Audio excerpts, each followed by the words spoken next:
Emily Carter was the type of person who always did what was expected of her. At age 35, she worked as a teacher at a public school in the quiet town of Marietta, Ohio. She spent her days teaching mathematics to elementary school children, and in recent months, increasingly absorbed in her own thoughts, she struggled to keep her head above water. Her divorce, finalized 6 months earlier, had left her with deep scars.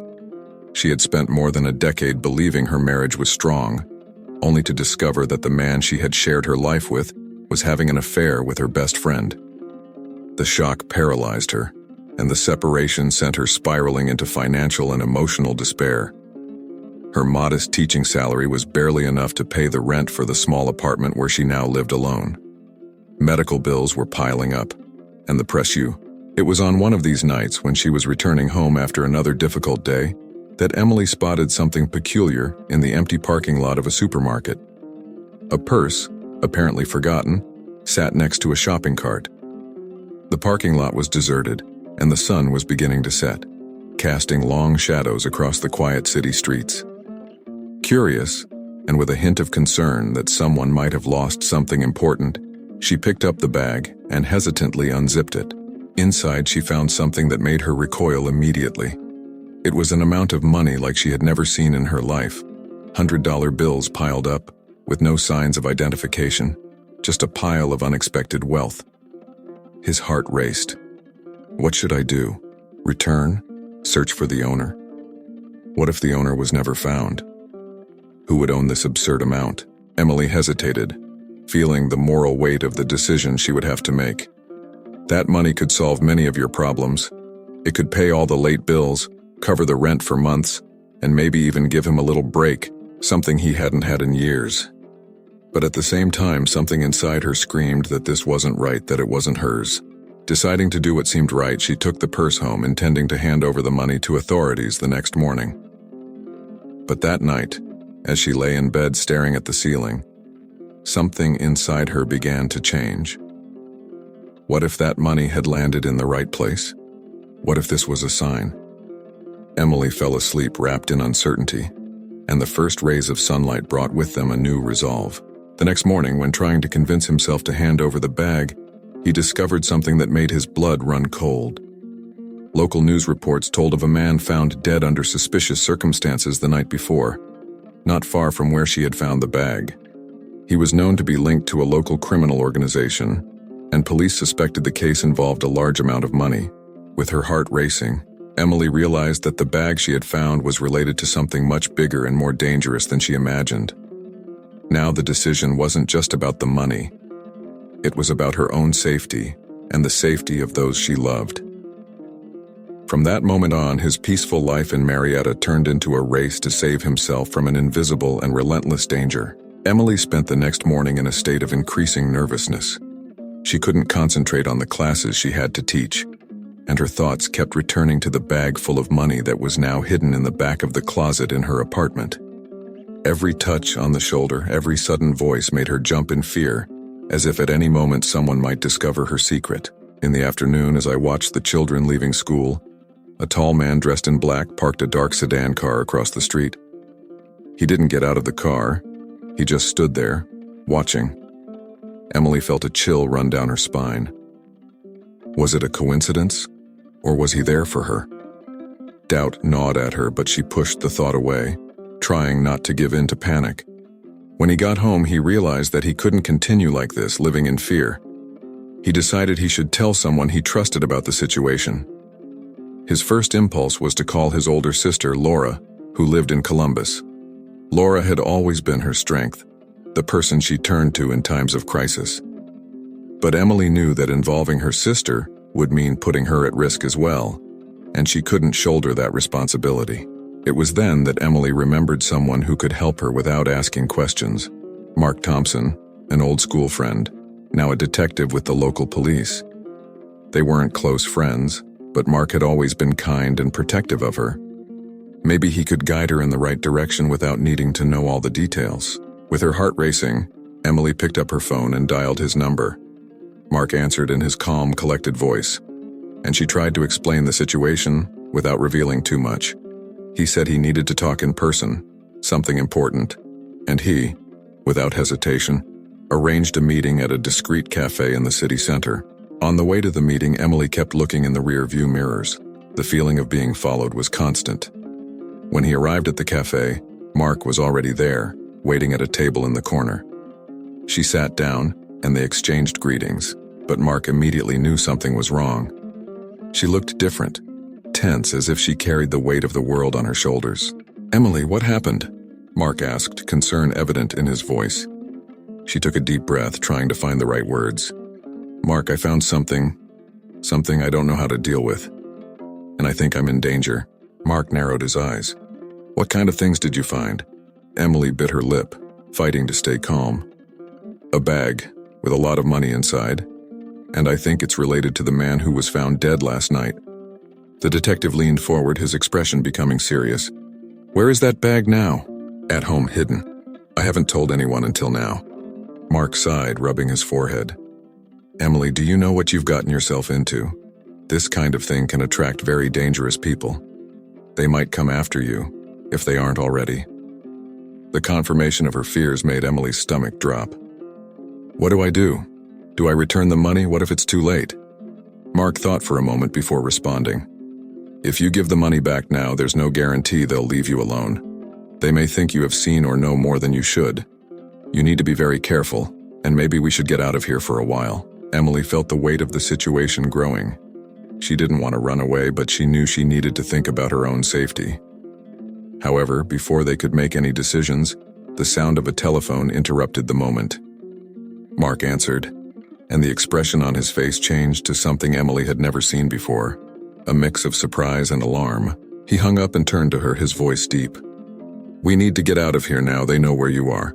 Without hesitation, Mark paid the bill and took Emily by the hand, leading her out of the cafe. Outside, the sun was already setting and the streets were starting to get dark. The feeling of being watched came back with a vengeance as they ran towards his car. Emily tried to remain calm, but the fear was palpable. Everything in his peaceful life suddenly seemed to have turned into a desperate race to survive. As they drove, Mark made several turns, trying to lose any possible pursuers. They had no clear destination, just the urgency to escape. Finally, they arrived at a roadside motel, where Mark booked a room under a false name. He instructed Emily not to leave for anything and locked himself in the room with her, trying to plan the next steps. Emily felt trapped. The reality that she was being hunted began to sink in a way she could no longer ignore.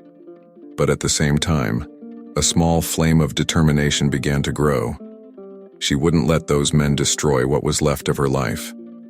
Somehow, she would find a way to get through all of this. The night at the motel was long and silent. Emily could barely sleep, her mind stuck in an endless cycle of worry and fear.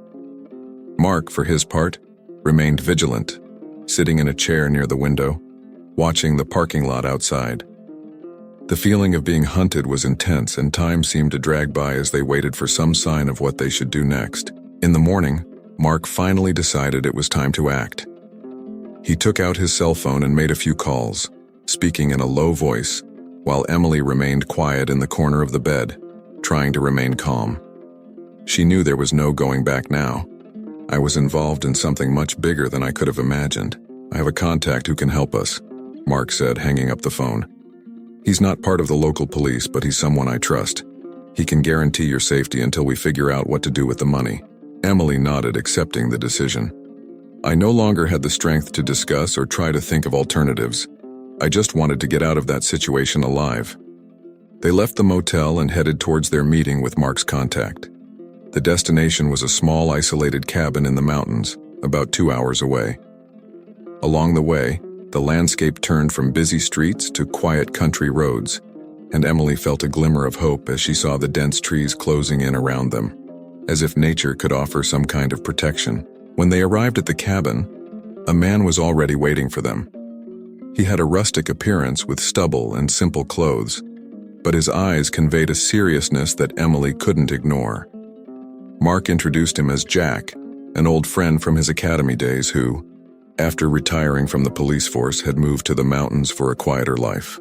"I'll make sure no one gets here," Jack said, addressing Emily with reassuring firmness. "But we need to decide soon what to do with this money.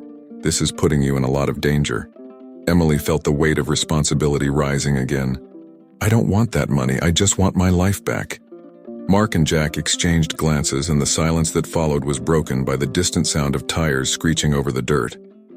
Jack immediately grabbed a rifle that was leaning against the wall and moved to the window, watching carefully. Mark followed, and the two men prepared for the worst. "Stay down!" ordered Jack.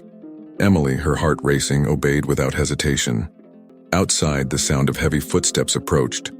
They had been found. A group of 3 men, all dressed in black and with an implacable expression, appeared between the trees.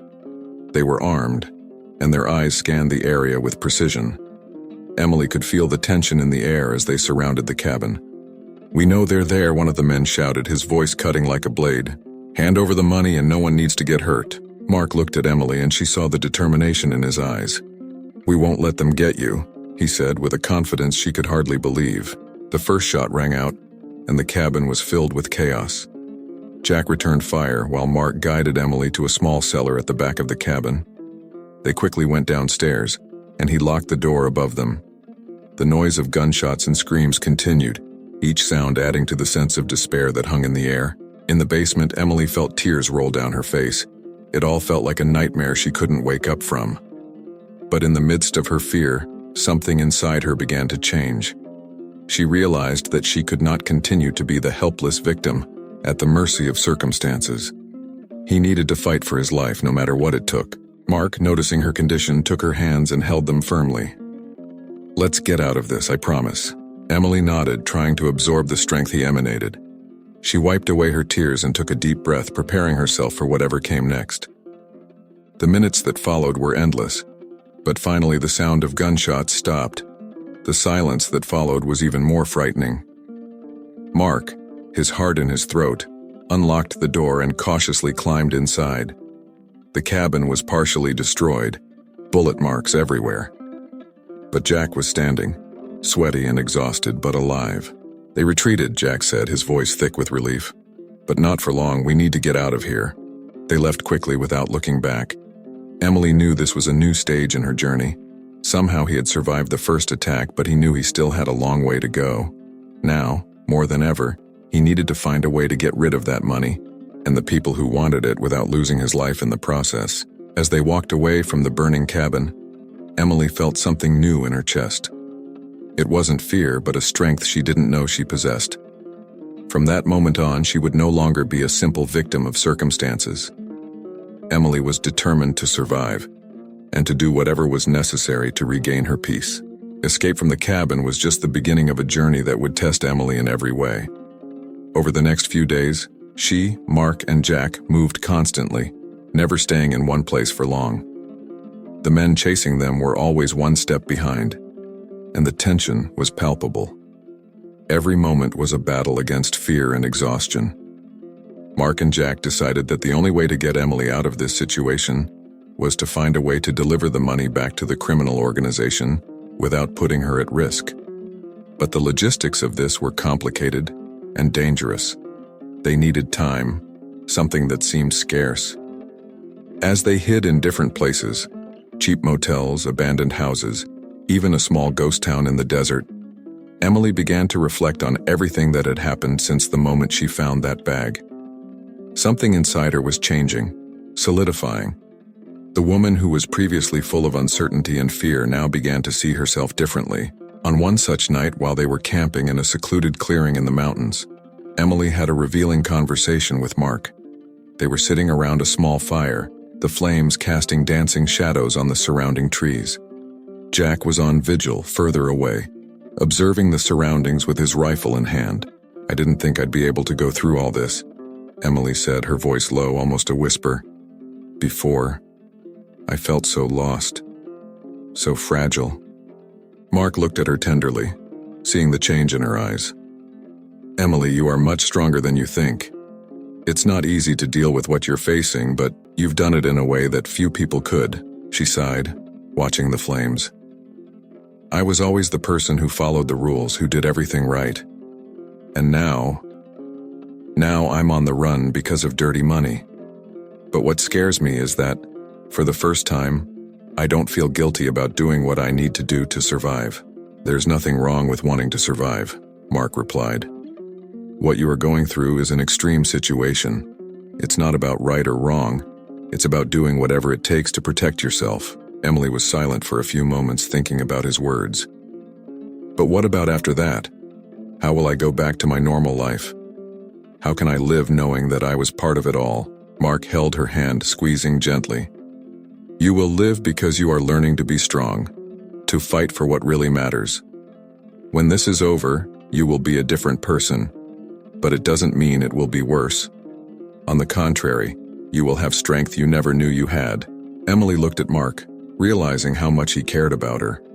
The closeness they had developed over the past few weeks was palpable. He wasn't just a detective trying to help a woman in trouble. He was becoming something more, someone Emily knew she could trust completely. However, the time for personal reflection soon ran out. The next day, Jack received information through his contacts that the criminal organization was mobilizing en masse. They knew Emily was being protected and were ready to intensify their search. The feeling of imminent danger was real, and the group knew they needed to act quickly. They decided their best chance was to forge a deal, a safe exchange of money for a promise that Emily would be left alone. To do this, they would need outside help, someone who could negotiate on their behalf without attracting suspicion. Mark got in touch with an old mentor from his police days, now working as a private investigator in another city. He was known to be a skilled mediator, and Mark trusted that he could help them. While they waited for Mark's contact to organize the negotiation, Emily faced her own demons. Isolation in the mountains forced her to confront the fears that had always dominated her life. The fear of failing, the fear of being alone, the fear of being vulnerable. But at the same time, with each passing day, she realized that there was something stronger inside her, an unwavering determination to get through it all and come out the other side stronger than ever. One cold afternoon, while walking alone through the forest, Emily realized that despite all the chaos, something had changed deep within her. She felt a kind of peace, a clarity that she had never experienced before. For the first time in months, he felt like he had control over his destiny, even if it was just a small amount of control. She knew the fight wasn't over yet, but she was ready to face whatever came next. Finally, Mark's contact was able to organize the exchange. It would be risky, but it was the best chance they had.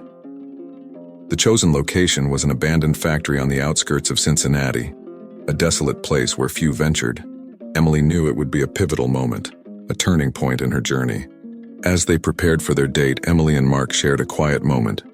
He hugged her tightly, and she felt his warmth calming her nerves. "No matter what happens, Emily, I will be with you," Mark said with an intensity that made her believe every word.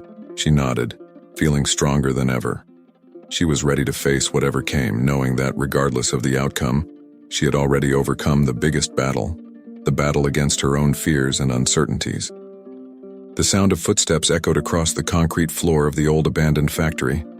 The dark, peeling walls, covered in graffiti and rust, created a desolate atmosphere, as if the place had been forgotten by time. Emily, Mark, and Jack moved silently, their senses heightened, each noise adding to the tension in the air. Outside, the sun was already low on the horizon, painting the sky with an orange tone that barely penetrated the building's dirty windows. The place chosen for the exchange was intentionally isolated, away from prying eyes, perfect for a clandestine meeting. Emily felt her heart pounding in her chest, but there was a determined calm in her posture. She knew she was about to face the most critical moment of her life. Mark led the way, bag full of money in his right hand while keeping the other close to his gun holster. Jack followed close behind, watching every movement around. They approached a large open room, where beams of sunlight streamed through the broken windows, creating dancing shadows on the floor. In the center of the room, 3 men waited, their faces serious and full of suspicion.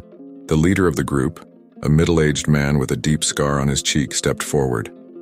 His eyes fixed on Emily, and she could feel the weight of that gaze, cold, calculating. He was clearly the man in charge. "You know what to do," said the man, his voice low but full of authority. "Hand over the money and the girl gets out of here alive." Mark clutched the bag, hesitating for a moment. He knew there was no guarantee they would keep their word, but this was their only chance to try to resolve the situation peacefully. He threw the bag on the floor, and it slid to a stop at the man's feet. The three men immediately opened the bag, checking the contents. The leader nodded, satisfied. "Now let her go," Mark said, the tension in his voice unmistakable. The leader laughed, a sound that reverberated through the factory's empty walls. "Do you really think it's that easy? Do you think she can just go home and forget all this?" Emily felt a chill run down her spine. She knew he was right, but there was no other way. "I needed to believe that I could get out of there alive, that there was still hope." "You made a big mistake by meddling in our business," continued the man, looking directly at Emily. "And now everyone will pay for this." Before anyone could react, the man pulled out a gun and pointed it directly at Emily. Time seemed to slow down, and in an instant of pure instinct, Mark threw himself in front of her, the shot echoing through the room.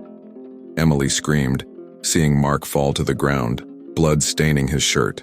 Jack reacted quickly, firing at the men. The shooting was quick and brutal, the sound of bullets reverberating off the concrete walls. Emily fell to her knees beside Mark, pressing her hands against the wound in his abdomen, trying to stop the bleeding. Tears streamed down her face as she repeated his name desperately. "Mark, please stay with me," Emily begged, her voice choked with pain and fear. Mark tried to smile, but the pain was evident. I told you I would be here with you, no matter what."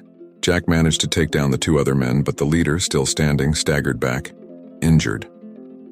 He knew he was at a disadvantage now, but his cold eyes were still fixed on Emily. "This isn't over," he muttered before running away, disappearing into the shadows of the factory. With the other two men dead, Jack ran to Emily and Mark. He quickly assessed the situation and called an ambulance, but knew time was against them. Mark was seriously injured, and they needed to get out of there before the leader returned with reinforcements. "Emily, we need to go now," Jack insisted, trying to pull her away from Mark. "I can't leave him like this," Emily screamed, desperate. But Mark, with the last of his strength, held Emily's hand and looked at her with an intensity she would never forget. Go and live your life, Emily. Don't let them break you. You are stronger than that." His words pierced Emily's heart, but she knew he was right. With tears streaming, she nodded and Jack pulled her away, leading her out of the factory. The sound of sirens could already be heard in the distance, but Emily knew that the man who had injured Mark was still out there, waiting for his chance to finish what he started. On the way to safety, Emily's world seemed to crumble around her. She had lost Mark, the only man who had believed in her when no one else did. But at the same time, something deep inside her solidified. She couldn't let everything he sacrificed be in vain. Mark died on the way to the hospital. The news devastated Emily, but it also ignited a new flame of determination within her. She would not allow Mark's life to be just a footnote in a story of violence and corruption. He had given his life to save her, and she would honor that sacrifice. In the days that followed, Emily and Jack managed to hide in a safe location. Jack, although hurt emotionally, was determined to help Emily finish what they had started. They planned one last move, something that would catch the criminal organization by surprise and ensure they would never be a threat again. With the information Mark had left, they were able to gather enough evidence to involve federal authorities. In a carefully planned operation, the FBI raided the hideout of the organization's leader, arresting him along with his accomplices. The crime ring was dismantled, and Emily, although scarred by trauma, was finally free. But the true climax of the story was not revenge or the destruction of the organization. It was in Emily's decision to live. Living with the weight of the losses you suffered, but also with the strength you gained. She knew life would never be the same as before, but she also knew she had the ability to rebuild it, to honor Mark's memory and move forward. Early morning light streamed through the window of Emily's small apartment in Marietta, Ohio. The city was still asleep, and the silence was broken only by the soft chirping of birds. Months had passed since that fateful night in the abandoned factory, but to Emily, it all seemed like it had happened yesterday.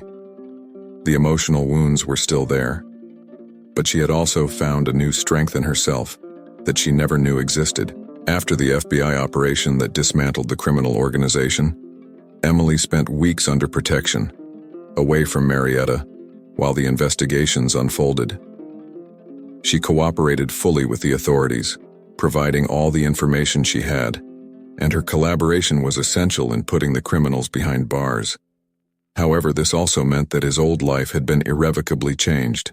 Marietta had been her home all her life, but now she saw it with different eyes. Every street, every building seemed different, weighed down with the weight of memories. The divorce, the loneliness, the discovery of the bag, the stalking, and finally the loss of Mark. All of it had turned the town into something both familiar and strange at the same time. Emily had stopped teaching shortly after the events that changed her life. She could no longer enter a classroom without feeling the weight of the past, without the memories assaulting her. Instead, she started working in a small bookstore downtown. It was silent, almost anonymous work, but it was exactly what he needed to start healing. Every day, Emily found comfort in the books she organized on her shelves. The stories of overcoming, courage, and resilience seemed to reflect her own journey, and in each page she turned, she found a small part of herself. The bookstore became his refuge, a place where he could be at peace even if for brief moments, but Emily knew she couldn't live in the past forever. She knew she needed to find a way to move on, to honor Mark's memory and everything he had done for her. That's how, on a cold autumn afternoon, she made a decision that would change the course of her life once again. Instead of hiding from the world, Emily decided to use her experience to help other people. She signed up for a trauma counseling course, determined to use her pain and experiences to make a difference in the lives of others who had been through similar situations. It wouldn't be easy, she knew that, but she felt it was the only way to find some meaning in everything that had happened. At the end of the course, Emily began working as a volunteer counselor at a support center for victims of violent crimes. Hearing people's stories, helping guide them through the darkness she herself had experienced, brought new purpose to her life. She couldn't change the past, but she could ensure that for other people the future was a little brighter. Despite all the changes, Emily still maintained a connection to what she had lost. Every year on Mark's birthday, she would visit his grave in a small town nearby where he was buried. She would bring him flowers and spend some time in silence, reflecting on everything he had done for her. But instead of being a painful visit, it became a ritual of gratitude and peace. Emily knew that no matter what life brought, she would always carry the strength she discovered within herself. Mark had sacrificed his life for her, and it had changed her forever. Now she had a new life, a life she wouldn't have chosen, but one she had learned to accept and embrace. And so, one spring morning, as the sun rose and the city slowly woke up, Emily realized that she was finally at peace. The pain would never go away completely, but she had found a way to live with it, to turn it into something positive. Her journey of overcoming had taken her to dark places, but it had also guided her back to the light. Emily Carter, the woman who had once been broken by circumstances, was now whole again, stronger and more resilient than she could have ever imagined. And that, for her, was the biggest victory of all. 2 years had passed since Emily decided to transform her life. The morning was peaceful, and the gentle summer breeze rustled the leaves on the trees as she walked through the park. The sun shone high, and the clear blue sky seemed to reflect the serenity that now filled his heart. Emily sat on a bench near the lake, watching the children playing in the distance and the family strolling by. It was a scene that, in the past, might have made her sad, reminding her of the things she had lost. But today, she felt a deep gratitude for being alive, for having found a new way of living and helping others. Her work as a counselor has changed her in many ways. Not only did Emily help others find the strength to overcome their own traumas, but she also continued to heal herself through the process. She had found a balance that had previously seemed impossible, a mix of acceptance of the past and hope for the future. As I sat there, a young woman approached with a hesitant smile. Emily recognized her immediately. She was one of his first clients at the support center, a survivor of domestic violence who had fought hard to rebuild her life. "Emily, hello," said the woman sitting down next to her. "I was just stopping by and wanted to thank you for everything." Emily smiled, her heart warmed by the woman's sincere gratitude. "You're the one who did all the hard work. I was just there to support you. Still, I couldn't have done it without you," the woman replied, her voice soft but firm. I'm starting a new life now in a safe place, and I just wanted you to know how much this means to me." Emily nodded, feeling a surge of emotion. Seeing the people she helped flourish, finding strength and renewal was the greatest gift she could receive. It was proof that despite all the suffering she had faced, something beautiful and powerful could emerge from the darkness. After a few minutes of conversation, the woman said goodbye and Emily was alone again. But this time the loneliness wasn't scary. It was a moment of reflection, a reminder of how far she had come. She looked up at the sky where a bird was flying high, free. Emily knew her journey was far from over, but now she was ready for anything that came her way. Over time, he learned that life is not just about overcoming obstacles, but about finding meaning and purpose in the scars we carry. As the sun shone over the park, Emily stood up from the bench feeling lighter than ever. She walked with steady steps, the future stretching out before her like a blank canvas, ready to be filled with new stories, new experiences, and new forms of love and compassion. And in her heart, she knew that Mark would always be with her, every step she took. He had given her the courage to move forward, and now, it was her turn to live fully, to embrace life with all it had to offer. Emily Carter was at peace, and finally I was happy.